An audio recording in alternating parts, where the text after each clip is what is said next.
Dr. Jeffrey Halstead has been Canandaigua's hometown dentist for more than 35 years, offering routine dental care as well as cosmetic dentistry, implants, and dentures by their highly trained and experienced staff. Visit them online at canandaiguadentistry.com or find them on Facebook and Instagram.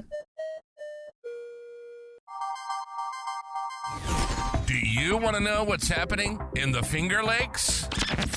We do too. We're going in depth with decision makers in the heart of upstate New York to get the answers you need.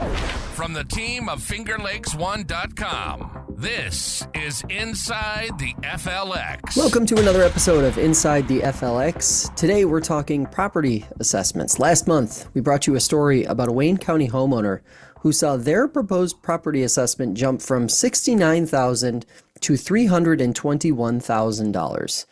They were outraged, but as the days and weeks went on, we received plenty of messages from readers with their own experiences and, of course, questions, because assessments and the assessment process is complicated.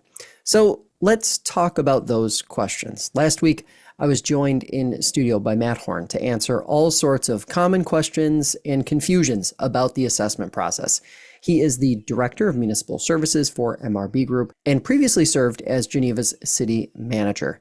Going back to that experience, my first question for Matt was simple. I asked what he remembered most about the assessment process, and his answer got to the core of the fight that sets up between municipalities and property owners when assessments hit mailboxes. Yeah, I mean, I think the challenging piece of it, and we were just talking about this, but is it's complicated, right? And so I'm as guilty of this as the next person. When I was in local government, we didn't do a great job of explaining how we arrive at these dollar figures, what these dollar figures really mean to you at the end of the day. So what I remember, I went through one reassessment process in the city of Geneva, and that's that general reval, they call it, right? That revaluation where we go door to door and look at every property. In that case, of course, you remember the volume peaks because everybody's got a letter. In our case, we hadn't done a revaluation in a good long time. And so the numbers were disparate from what people were used to. And there was just this panic. And Geneva in particular is a place where a couple of bucks, means something to somebody, right? We have this horrible approach at presenting cost. We'll say things like, oh, for $3 a month, blah, blah, blah, right? Well, some people come to us and say, hey, $50 a year means I can do this or I can't do that, particularly in a community that's got the challenges that a place like Geneva has. And so anyway, I remember the volume of folks coming in and just a clear disconnect from what was really happening. There's a panic. You get a letter in the mail that says, your property is now going up in value, and that may or may not have an impact on your taxes. And people get moving. But other than that, I remember through the years, the trickle-ins. People would come in and talk to the assessor about, hey, I'm thinking about putting a roof on my house. What's that going to do to my assessment? I'm thinking about putting a fence in or a pool in or whatever. And the assessor would talk them through it. And so I know at some point in our conversations, we usually say, what could people do? And my advice always is like, just go in and see the assessor, if for no other reason to understand the process. So I guess the big impact that experience left on me was people don't understand it. It's their pocketbook. And so it's very emotional. It's their home. It's very emotional. And we don't do a great job of educating folks and communicating with them about it. Yeah. You mentioned something interesting there. Conversations that don't just happen around actual reassessment time or evaluation time, but before people do work. I think for a lot of people listening, that probably would come as a huge surprise that people are actually doing that are, before they even consider putting in a pool or something like that. How often are those conversations happening? Is it like a steady flow of people all year? Every day. Yeah, really? Every day. And those are the folks that I'm most thankful for, right? Because the assessor can be really upfront with you. pulling a building permit to put an in-ground swimming pool in is going to affect your assessment significantly, right? Pulling a building permit to replace a roof or repair a roof is not. And so the person comes in, asks the question, gets the information, and leaves and makes a decision. Versus we work in a lot of communities right now where they're asking questions like, why isn't our downtown unleashing? Like, why aren't we seeing the kind of investments that other communities are seeing? And when we talk to building owners, they say, I don't want to put a bunch of money into my property. My taxes are going to go up. And in those cases, that's not always accurate, right? And so people are making decisions without that level of information because of the potential property tax impacts. And so it really, it touches every single thing that we do in local government, from our ability to deliver services to economic development and placemaking and the way our downtowns look. Yeah. And we're going to talk about that in a little while, how all of this connects to economic development. But because of the volume of questions that we've gotten as a newsroom over the last 2-3 months here at Finger Lakes One, I wanted to bring you in to sort of bounce some of these very basic questions off. And some of them may seem redundant to some folks listening, but I think overall, like you pointed out, it's a very complicated process. So let's start here. What is a property assessment? Yeah. So a property assessment is the local government's approximation of your market value, right? And in New York State, local governments are largely funded through property tax. The property tax is something known as, and we'll get really super wonky here, but the property tax is known as ad valorem, which means based on value, right? Based on the value of your asset. In this case, we're talking about your home. And the unique thing or interesting thing I would say about the way New York State does it is they say it doesn't have to identically reflect market value, right? But it can't be more than market value.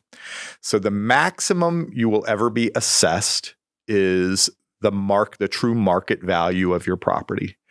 But local governments index against market value all the way down. We know communities who assess based on 30% of your market value, right? And the rules around that are it has to be uniformly done, right? So I can't assess Josh at 30% of market value and Matt at 70% of market value, right? We're going to make a concerted decision that 30% of market value is going to be how we assess.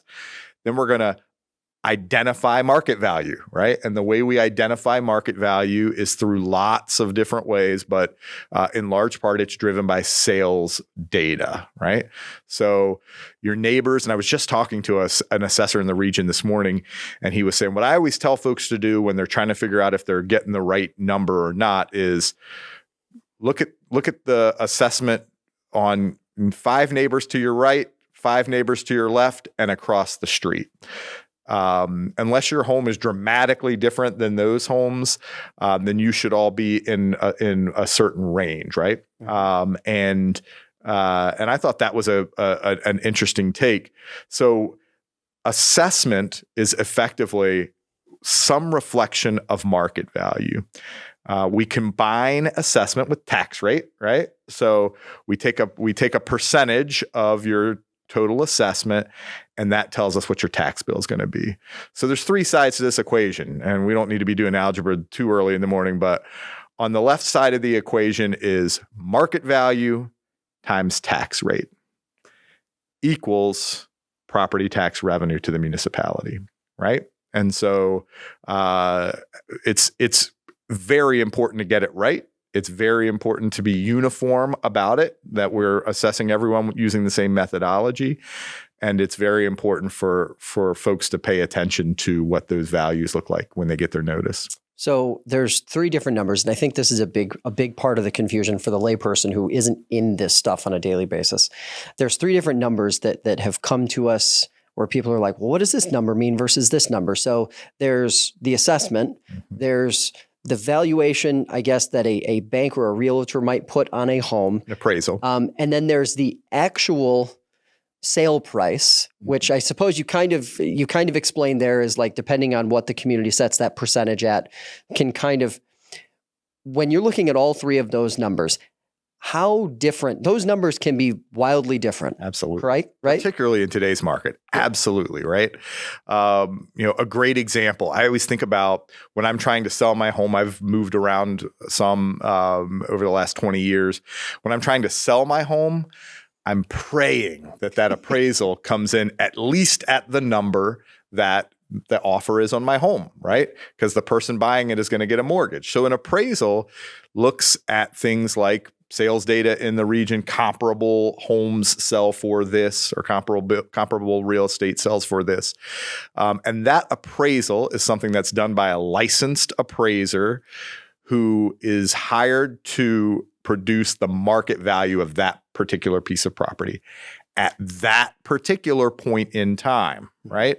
So tomorrow afternoon, we make a big announcement about some cruddy industry coming to town that's going to be 2 blocks over. The appraiser might come back tomorrow afternoon and give you a 50% knockoff of your property value, right? Yeah. So a property appraisal is what your property is worth in the market at that particular point in time. A property sales price, right, is what someone is actually going to pay for it, right? And so in this era, and we're cooling off a little bit, but say a year ago, the property appraisal might say $100,000, and that might be where we start the bidding. Mm-hmm. Right. Well, I'll pay $100,000. Well, I'll pay $100,000 cash. Well, I'll pay $140,000. I'll pay $150,000. Right. And you've heard these transactions where, all right, we got a bidding war, and everybody gets your best and final offer in at the end of the day, and that might be 140% of market value. Right. And then the assessment, the assessment is based on an aggregation of data that tries to be as reflective as it can be of market value. Right. So sales data goes into that. The assessor looks at sales data going into that. The assessor looks at permit activity on your particular piece of property, right? So back to that, we replaced the windows, we replaced the roof, we did some interior renovations, we added a bathroom. If you add a bathroom, you could expect your assessment to probably increase. Mm-hmm. Versus if we take out an old toilet and put in a new toilet, probably not going to see an increase in assessed value. Yeah. An above ground pool versus an in-ground pool. There's all this little, it's art and science together, right? Mm-hmm. And so the assessment data is still point in time, right? It's still what when the assessor gets there, what they think it's worth. And it is based on sales data and other permit data, that kind of thing. The percentages. Yeah. Communities can pick and choose? No. So what happens is, I'll say, let me start. Yes, the community decides what portion of the market value it's going to shoot for, right? So let's use 50% as a number. And if you look at, I pulled Wayne County yesterday just to see where their rates were, what they call equalization rates, which is that percentage of market value. Wayne County ranges anywhere from 100%. I think the town of Palmyra is 100%. So when you get your property assessed in Palmyra, whatever the market value is, that's the assessed value. All the way down to the 30s, right? To folks who are assessing at 30% of market value. How we get to that number is that the state does its own calculation. It looks at what you've got, what your assessment roll says for properties, and it looks at the market data for your particular community, and it says, looks like you either were shooting for 30% or you landed at 30%. And so the state applies this number that they call an equalization rate. Why that's important, and it'll start to get really muddy, but the reason why they worry about the assessment or the equalization rate is because other taxing jurisdictions besides a town have to incorporate multiple taxing jurisdictions, right? So a school district is a good example. The school district might contain 3 or 4 towns and a city, right? The city of Geneva as an example. There's some folks from Phelps. There's some folks from the town of Geneva, the city of Geneva, and each of those communities has the ability to set its equalization rate where it wants to, or to set its percentage rate where it wants. So the city of Geneva today, I want to say, is in the 70s. The town of Geneva is close to 100. And I'm not sure where Phelps is. I didn't pay attention to that. So what that means is if when the school district goes to allocate the costs, if my property is assessed at 30% because I'm in the town of Phelps, and your property is assessed at 100% because you're in the town of Geneva, it wouldn't be fair, right? You would be paying more school taxes than I would be paying. Of course. And so what the state says is the school district now has to sort all that out, and they have to identify what the real market value is. And so what we do is, if you're the 30% folks, we take your assessed value and divide it by 30%. And that tells us what the market value really is. And then the school district allocates costs based on that. So what I tell folks is there's really no reason, period. And we haven't even started talking about tax rate yet, but there is absolutely no reason for you to play around with the equalization rate. Folks who are equalized at 30% and folks who are equalized at 100% are going to pay the exact same dollar value in taxes at the end of the day. It's just math. Yeah. What these things do are tell us, what does the pie look like and how does the pie break out? Mm-hmm. Josh's portion of the pie is X, Matt's portion of the pie is Y, no matter what our equalization rate is. So at the end of the day, it's imperative that we pay attention to all of these numbers. Why not just the top number? Why not, if a home could potentially, or a series of homes in a community could potentially be sold for $250,000? Yeah. Why does the town, or why would a community muddy the water and potentially try to work those numbers down? Because that's one of the most common questions we got over the last 30 days or so is just that.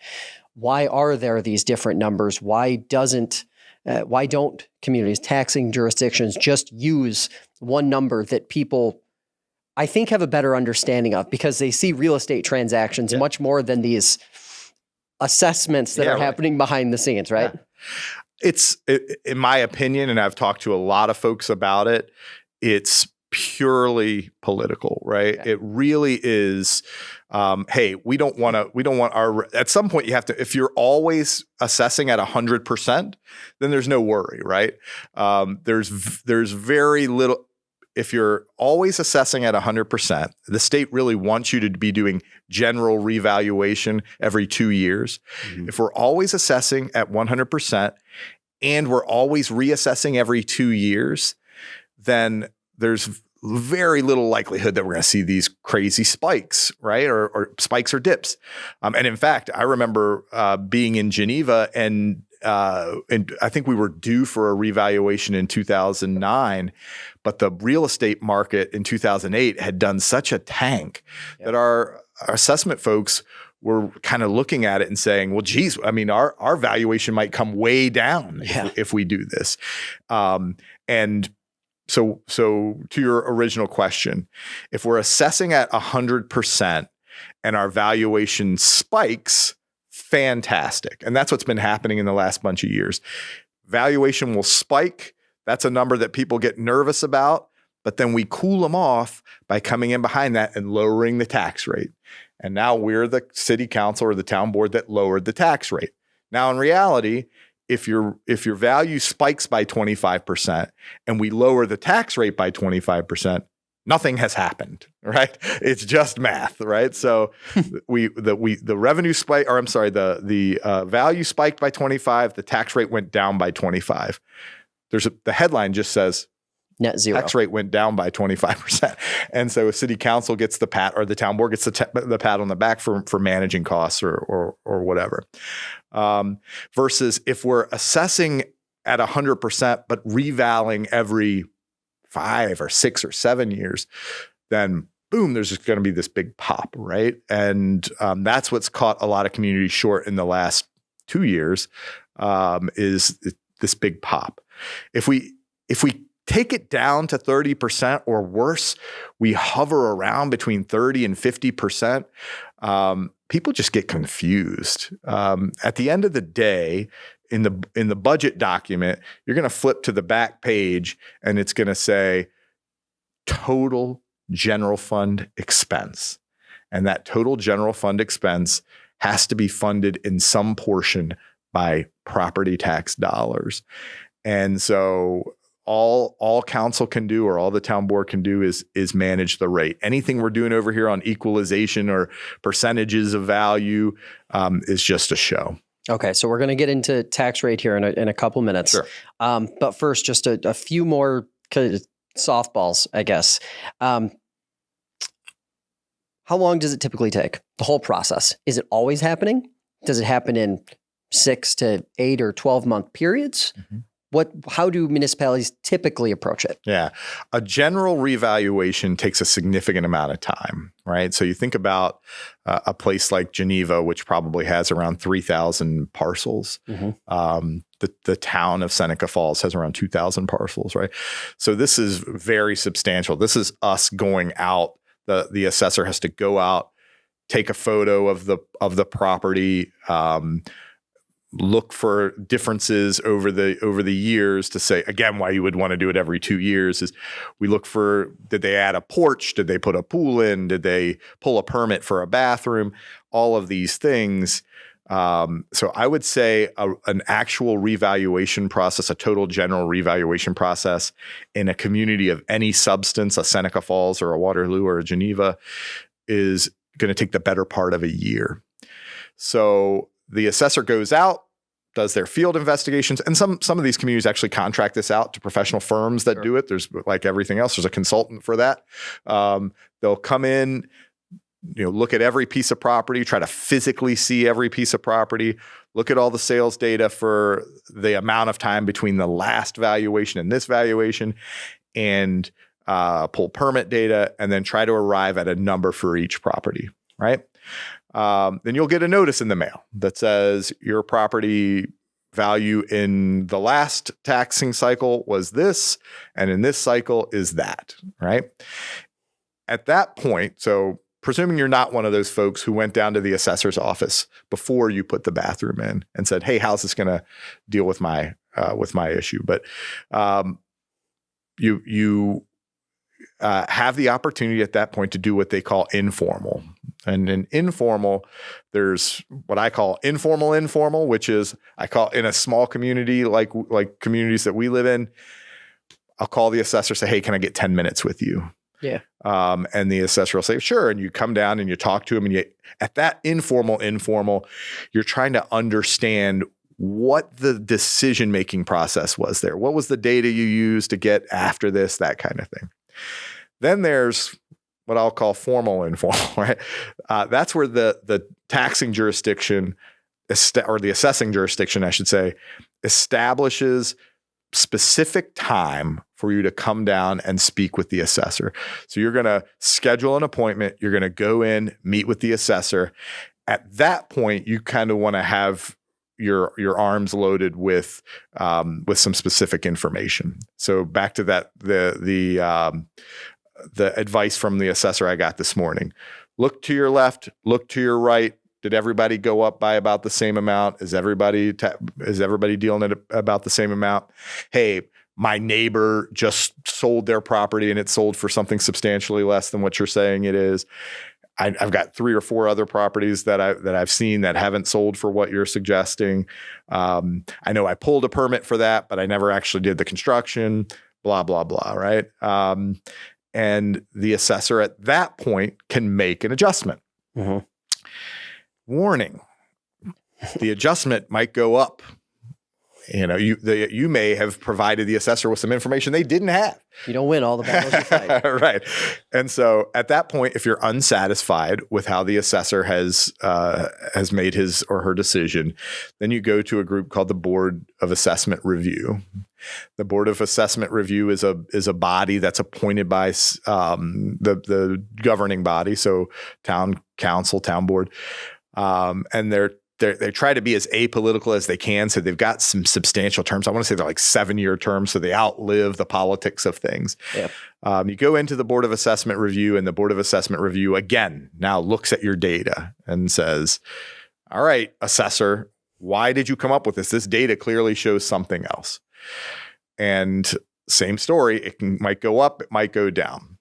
If you walk out of the Board of Assessment Review and feel like you still haven't gotten the relief you were looking for, now you can go the judicial route. And there are 2 paths on the judicial route. One is the small claims route. So you can take a municipality to small claims court and see if you can get some relief there. And then the other is to go into state Supreme Court. At the small claims court, they typically tell you, you don't need an attorney necessarily. It's the less formal of the 2 options. But if you're going to the state Supreme Court, you're going to need an attorney to help you think through that. And that attorney is going to ask that we get as much data as we can get on this. And we've seen this. We've seen residents band together, and a bunch of disaffected residents who hire an attorney to represent all of them, and they go to the state Supreme Court that way.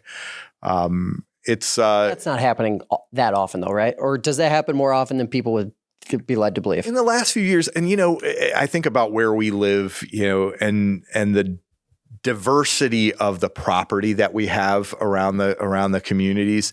So we're here in the Finger Lakes. So there's 11 lakes. So there's hundreds of miles of shoreline. And if you think about the town of Geneva, for example, you've got waterfront property with boat launches and boat hoists and all these things, beautiful beaches. And then you've got property that really just sits, for all intents and purposes, it might be in the city of Geneva if it weren't for an arbitrary line right down the middle of a neighborhood street, right?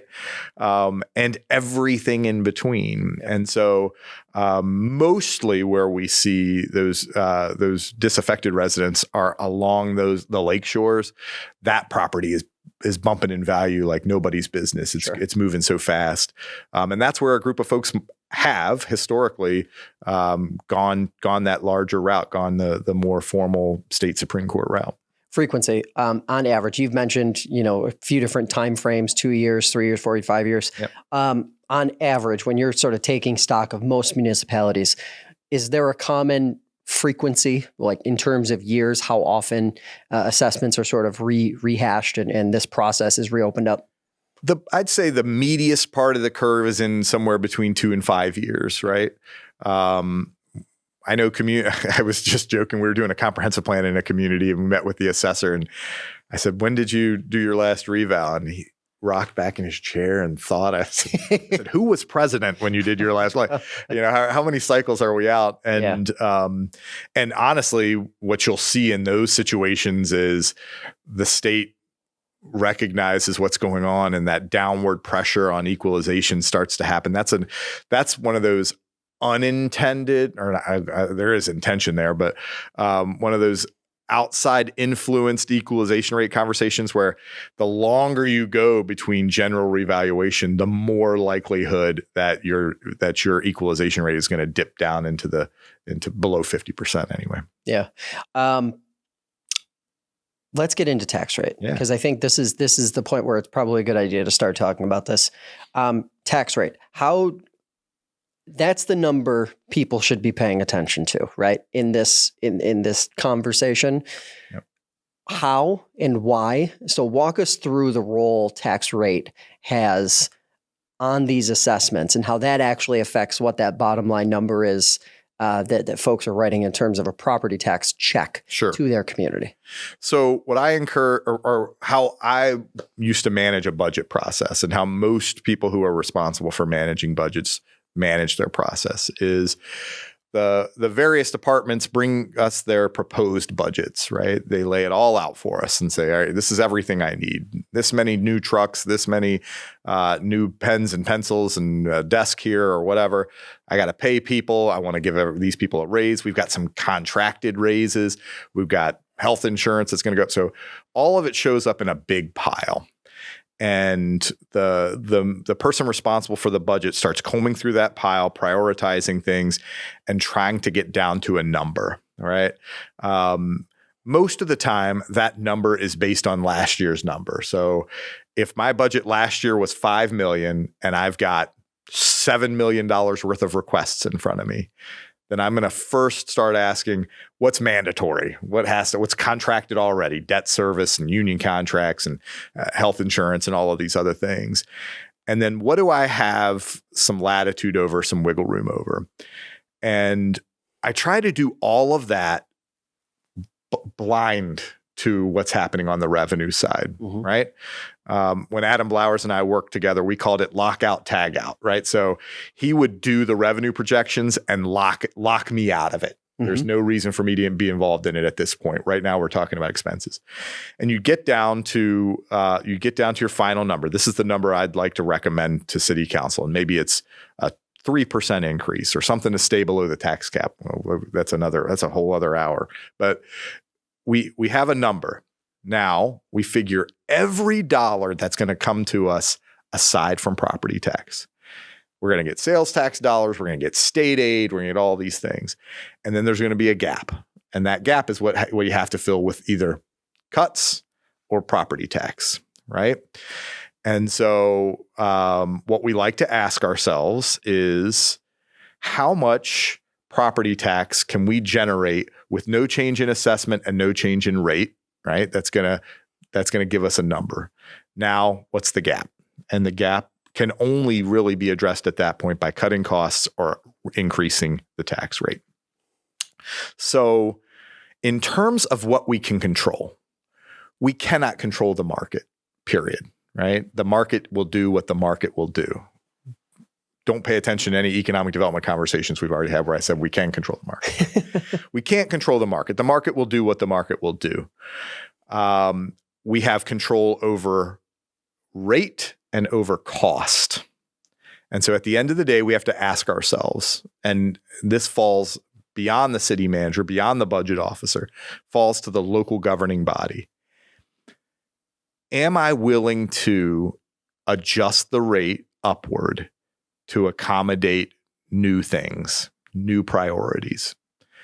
And if the answer to that question is yes, then the rate goes up. And if the answer to that question is no, then the rate stays the same and we go to make cuts, right? And so how all of this ties together for me as someone who has knowledge of all the ins and outs of how these things go. When I get that assessment paper in the mail, no hair on the back of my neck stands up, right? I set that off to the side and I pay close attention to what's going on with the city budget, right? So the city budget or the town budget or the school district budget, in the case of Geneva, in sometime around August or September, Amy's going to bring that budget to the floor of council, her proposal. And her proposal is going to have a bottom line expense number, and she's going to lay out all of the priorities that city council had set the prior year and how this budget addresses them and what that did to the tax rate. And at that point, I ask myself, can I live with what has happened to the tax rate? Because now I've got my assessment paper over here, and now I know there's a tax rate here. What's my bill going to be? Am I getting what I was hoping to get for my tax bill? If the answer to that is no, then my lobby is to city council to say, hey, you need to control spending. And I know you say that's a priority, but I don't think that's a priority. You have to show up. You have to call your council member. You have to go to the public hearings. We have public hearings on budget. I used to joke, people would open the budget, look at the tax rate, water rate, sewer rate, and outside agency page, just to make sure that the Little League got the dollars they were going to get, or the Smith Opera House, or whoever got the dollars that they were looking for. Beyond that, folks don't look at it much because it doesn't affect them much. And so the budget itself is the important piece. I'd almost say forget about the rate for a minute and say, are we spending money on things that are important to me? And if we are, then I have to be willing to pay for that. If we aren't, then I have to start asking questions. And so when you get that assessment sheet in the mail, if it's totally flooring you, if you couldn't possibly understand how we got to that number, then it's fair to start asking questions about it, right? But in reality, if it does bear some resemblance to market conditions in your community, and you're worried about what your new out-of-pocket cost is going to be, you have to go pay attention to that budget process. Here's something that I want to have you talk a little bit about, because I think it's one of the more simple ways that this kind of thing can be remedied, at least some of the concerns. Say homes in a community or properties in a community across the board increased in value or assessment 30%, a huge number. Yeah. That community, that taxing community, can't just collect 30% extra dollars with no regard for like what the actual expenses are. No. Like a lot of times when I hear people voice that frustration about assessments, it's almost like they're working off the assumption that their town or their village or their city is the next cycle just going to be hoarding all of this extra revenue or extra money before they even think about like what are the services being provided. Is the community even interested in increasing or changing services in any way? Because it seems like oftentimes most communities are like, we're not going to change what we're providing, which I think is ultimately why, tax implications tend to go down for people when reassessments happen. Like, how much of that is like, can you talk just a little bit about the whole concept that like municipalities can't just hoard your money, like they can't just take it endlessly? Right. It's funny. I used to have a finance guy who would say, we should increase property taxes about 3% every year. And I would say, well, why? And he said, so we don't have to do these big jumps later on. What happened? Where we get in trouble is we squeeze down on the tax rate, and then one day something goes wrong and pop. And I said, well, what would you use the revenue for, though? Like if you collected an extra 3%, what would you use the revenue for? And he'd say, oh, you got to sock it away. So New York State has a thing about socking it away. Do they ever? And so what New York State wants you to do is they want your property tax rate to match your operational and future operational considerations, right? So your operational considerations, that's what happens every day. We put cop cars on the road, we pick up garbage, whatever we're doing. Your future considerations might be things like, hey, we need to establish a reserve to pay for that fire truck that's going to go out of service at some point, or to pay for that garbage truck, or that, the depreciation on our buildings, et cetera.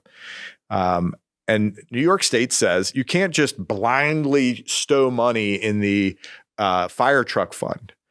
You have to have a calculation. And that calculation says, hey, the fire truck is likely to be about $1 million. We want to be able to pay 50% of it in cash. We're going to have to make that payment 10 years from now.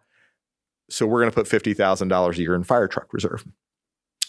When you get to $500,000 and you don't buy the fire truck, the state of New York is going to wonder why you're still putting money into that fire truck reserve, right? And you got to have a justification and a reason, et cetera. So after you fill out all those reserves, we got a buildings reserve and a equipment reserve.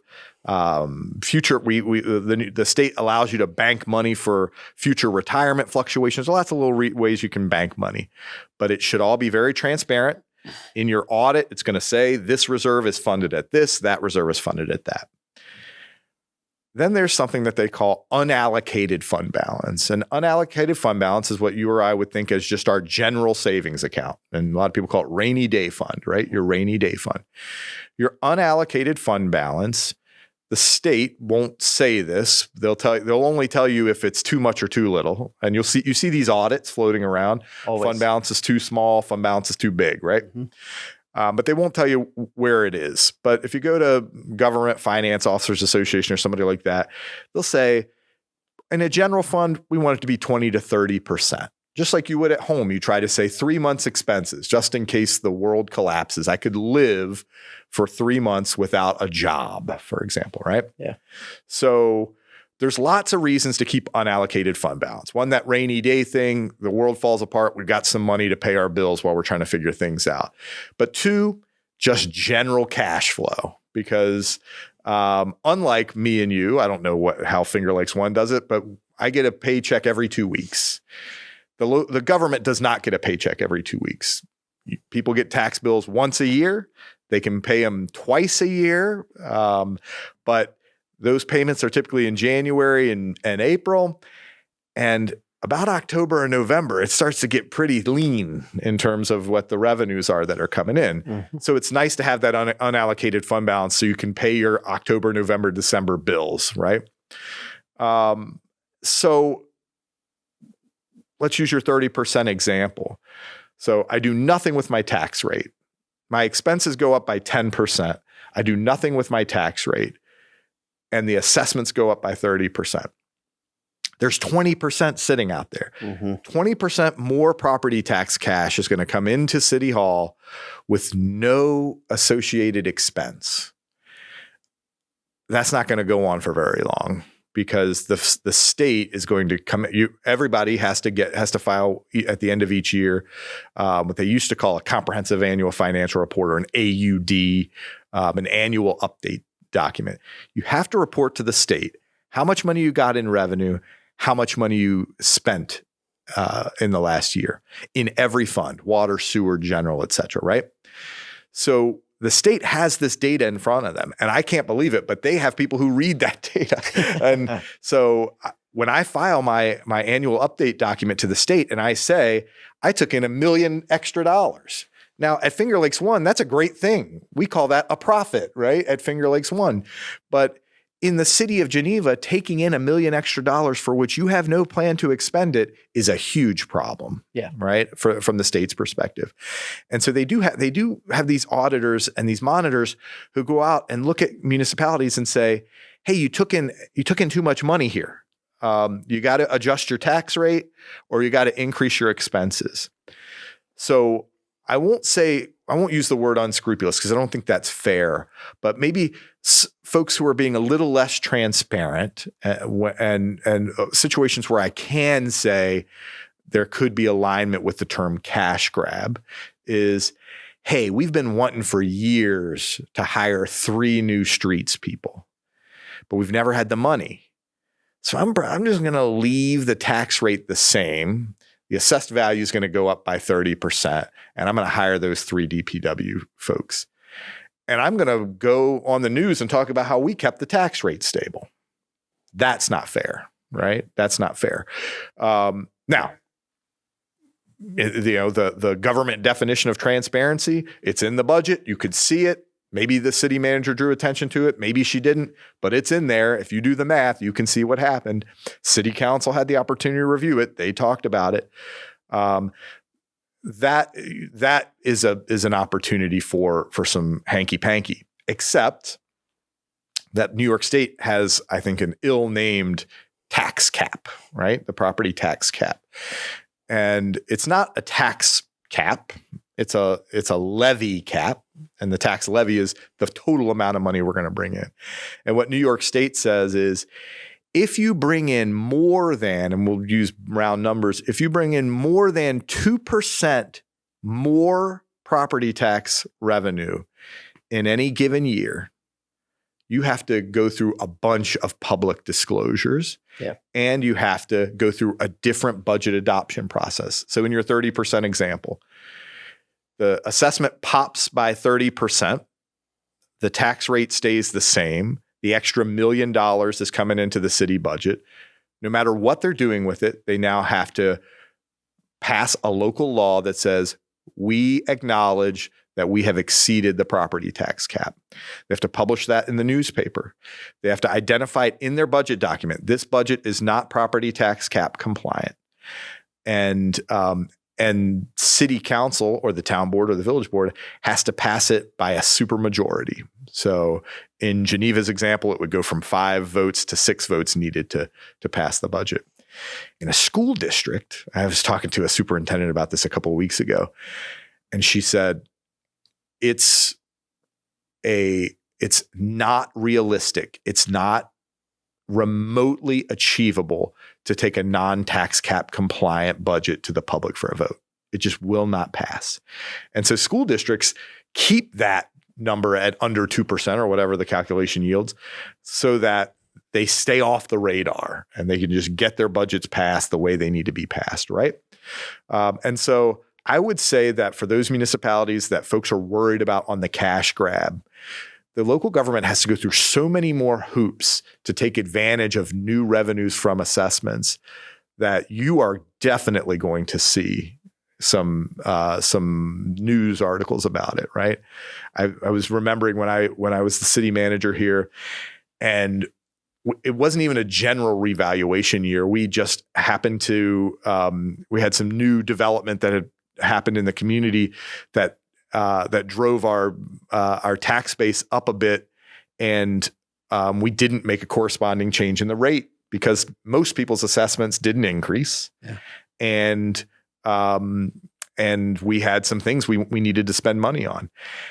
The tax rate or the tax cap at that time was like 1.5%, and we were at about 2%, and so we had to go to the newspaper and say, "Hey, we exceeded the tax cap." And my phone didn't stop ringing for 3 days because people read the newspaper. They see that. What are you doing to me? What are you doing to me? And I would say, give me your address. And they'd give me their address. No assessment change. Your property taxes aren't going up. Well, of course they're going up. You exceeded the tax cap. No, they're not going up.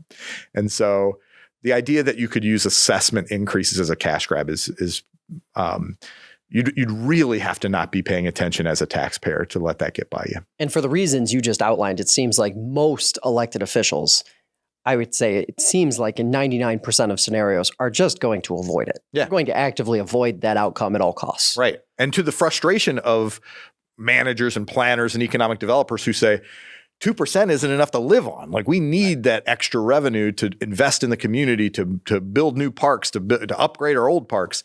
But you're right. Political bodies are typically saying, no.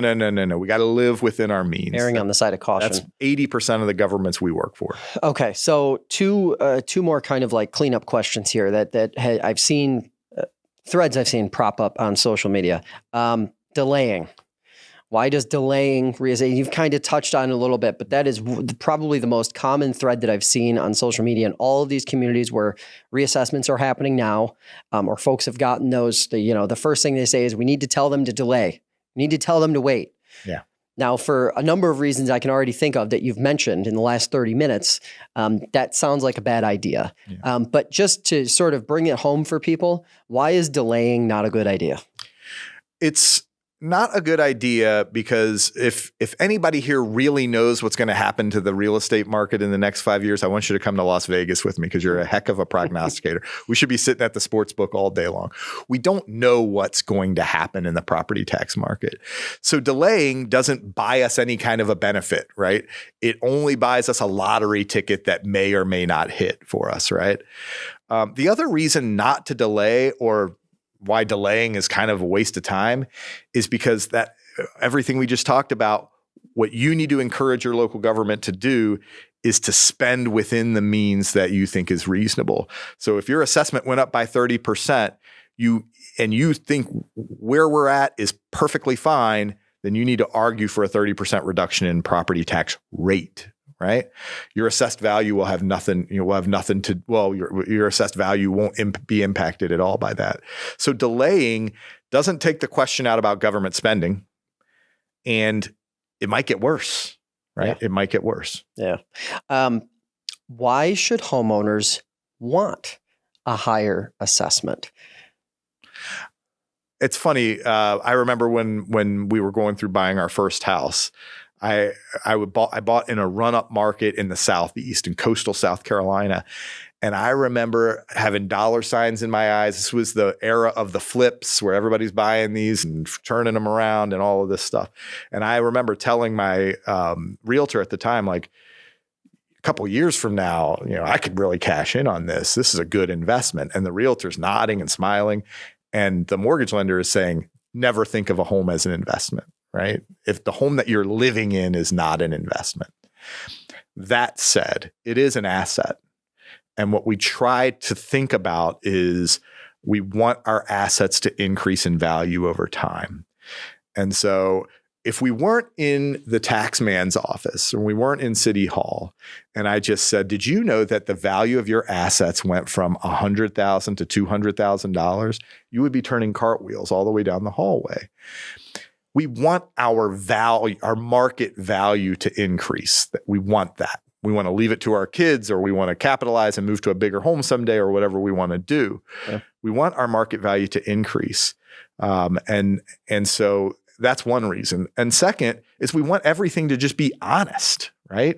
I don't want to artificially depress my value to get out of paying my taxes because I don't want my neighbor doing it, right? In that lakefront example, the lakefront folks in some communities are the politically connected folks. And if the politically connected folks can kind of lean into the assessor's ear and say, hey, do me a favor, constrain the growth here. Or hire a lawyer who says, well, did you know this lake has salinity and that really affects the property values of it? And their assessments are artificially tamped, then you are paying more than your fair share in taxes and they're getting off. So you're paying more to offset theirs. Exactly. You are subsidizing their artificially tamped down rate. And so if you're holding on to an older assessed value for dear life and your neighbors aren't doing that, then you're not really shouldering your fair share of the cost of government. Yeah. Okay. So we've got two bigger themed questions here that I want to wrap up with. First, what's your advice to, we've talked a lot about the homeowner, the property owner. What's your advice to elected officials, people working in municipal government who are going through this process when they're trying, if you're just as someone who's gone through it, just lived it for a number of years, what's your advice to them to get through the process or to maybe get through the process more effectively so property owners aren't, coming in with pitchforks on fire? Yeah. Communicate, right? So we're getting ready. Every municipality knows months ahead of time that they're going to do a revaluation, right? We have to get our ducks in a row to make that happen. And so while we're getting our ducks in a row, one of the ducks that we got to put in line is, how are we going to tell the public what revaluation is? And one of the traps we fall into as local government leaders is we're in it. We're in it every day. We know it. We know it like the back of our hand. And people look down their nose at people who don't know it. Are you kidding me? How long have you been paying taxes? You don't know what a revaluation is? You don't know the difference between assessed value and equalized value? No. Why would you? Right? Why would you know that difference? There's no reason to. It comes out once a year, and I'm going to forget by the time you tell me. Yeah. And so you want to find a way to take this thing down to its most basic plain language description of what the process is for revaluation and what happens if you don't like it and what happens at the end, what happens with the money. And so communicate is the number one thing. The number two thing is, even when you communicate, because there's a tendency then to say, my goodness, we made this, we put it on the website, we went on Finger Lakes 1, we did everything, and they're still asking questions and they still have problems. Recognize the emotional part of it and be as open as you can to sitting with folks. Every assessor I know values that coming in before I pull a building permit conversation, or values that quick phone call when I get my letter in the mail to just say, hey, help me understand what you got going here. I don't think they would mind me mentioning this, but the town of Canandaigua last year went through a very significant revaluation. And the numbers were way up, right? And lots of lakefront property, but even apart from lakefront property, it's a very desirable part of the market. So it's popped. Sure. I'll make up round numbers again. So let's say the town of Canandaigua has 2,000 parcels, 1,700 informal challenges. Wow. What the town did was tell the assessor, go get a buddy, go get an assessor buddy. And we're going to have two assessors who who are going to work from 7 in the morning to 8 at night until we hear everybody. And they worked from 7 in the morning to 8 at night in 20-minute increments with 5 minutes between to breathe, and then 20, and then 5 for 14 hours, 13 hours a day. And they did it for 2 straight weeks. And they listened to every person who came in the door and helped them understand the situation, helped them understand the data. And at the end of the day, there's still folks who went to the BAR and there's still folks who went to court.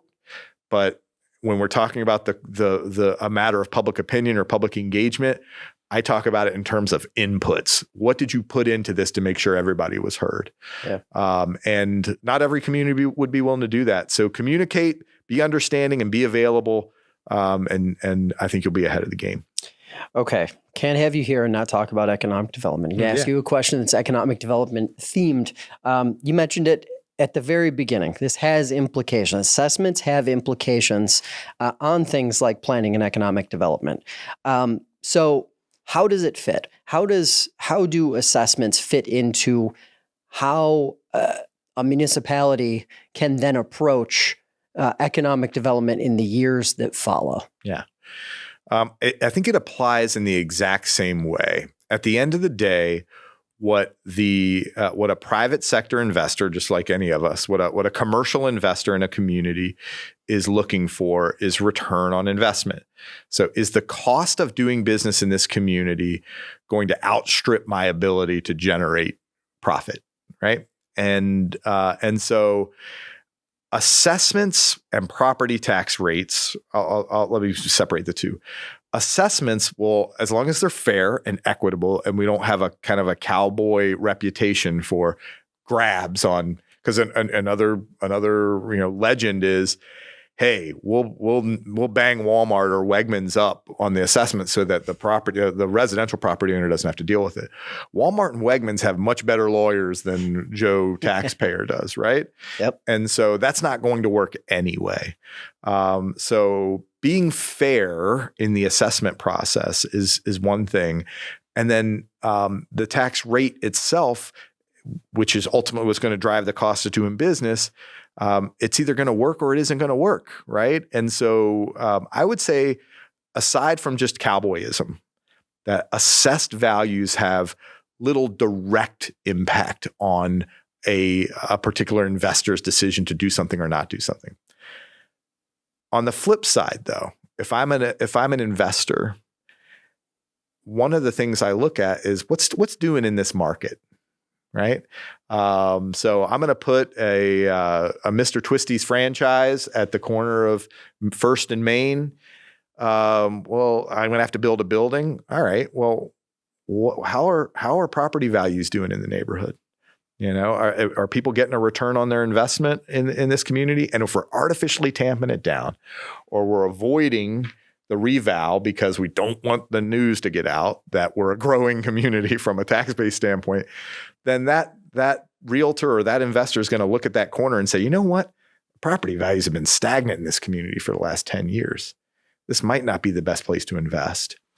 And that plays havoc with economic development is just the ability to communicate that, well, things are doing well here. Things are going really well here, but we're just artificially tamping this down. Again, you look like you don't know what you got going on. Yep. And so I would say the assessments themselves direct on the property owner, very little impact. It's what the messaging is to the market about what's really going on. What about the hesitancy that exists with property owners to maybe reinvest some of that back into those properties? You mentioned a downtown setting where you want folks to be reinvesting in those properties. It's the highest profile commercial property anybody has, right? So what about that part of it? Yeah, it's interesting to think about it, because what we've been talking about so far, tipping our hat to the individual property owner, but when we're talking about budgets and tax rates, we're talking about this in big aggregate numbers, right? But when we're talking about investing in a particular building, that question is totally fair. All right, I want to buy the building. The property owner wants to sell it for this much, which means I will have this much more to invest. I'm going to put in new windows. I'm going to create some apartments on the upper stories. What's that going to do to me on the assessed value? That's something to think about. What's it going to do to me on the ultimate tax bill? That's what I really want to know. Yep. And again, if it outstrips my ability to pay or to generate a profit, I'm probably not going to move forward. So the hope is that we're doing this in a fair and equitable way across the community, such that, again, the cost to me on the tax rate side will go down. That is not a year one impact, though, right? That leveling out or reduction, you're going to see a pop initially, and that's why people hesitate. So local government has some tools that they can use to address that. The biggest one is, and the easiest one, I should say, is what we call 485. So 485 is a reference to the New York State real property tax law. The real property tax law allows a local government option. You can't do it property by property. You have to make a decision. I'm going to opt into this program that defers any increases in assessed value over a period of 10 years, right? So I'll get this wrong, so please don't quote me on it, but let's say for some period of time, I think it's 3 years. For 3 years after you get your certificate of occupancy, there is no increase in your assessed value from the improvements that you put in, right? So if you create 10 apartments upstairs and there were none there before, for 3 years, we're not going to increase your assessed value. And then we're going to phase it in over time. So 10 years from now, you'll be paying full freight. That's usually enough for a developer to say, all right, that makes sense to me. So if I'm talking to mayors right now and village boards, city councils, town boards, I'm telling you, opt in to these 485 local laws, because the impact on your residents is minimal. It's new value. We're not giving anything away, right? Whatever it was assessed at before, it's still going to be assessed at. So the assessed value is not going to be impacted. It's likely to spur investment, which later will result in new value on the taxes. Because local governing bodies are smart, and they're really thinking it through. Like, well, geez, another tax exemption? Is that really what we want to be doing? Yeah. But it's a valuable tool. And then second, the other way is to go through more of a traditional IDA route, where the IDA can freeze an assessment. That's a way that they're doing it now. I was just thinking about one in Canandaigua that was a high profile one, where they went in, did their initial investment, negotiated a deal, and then the following year there was a revaluation, and the deal was, hey, we're going to pay this fractional tax rate on our full assessment.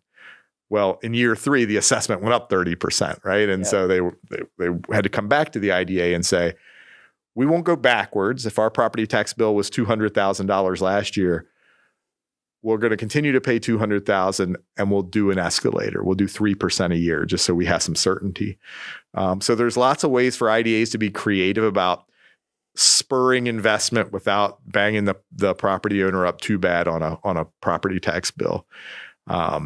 So I would say, that from an economic development perspective, playing with the assessed value is not something you should be worrying about. Matt, appreciate the time. Thanks for coming in and walking us through all this really complex stuff. Thanks.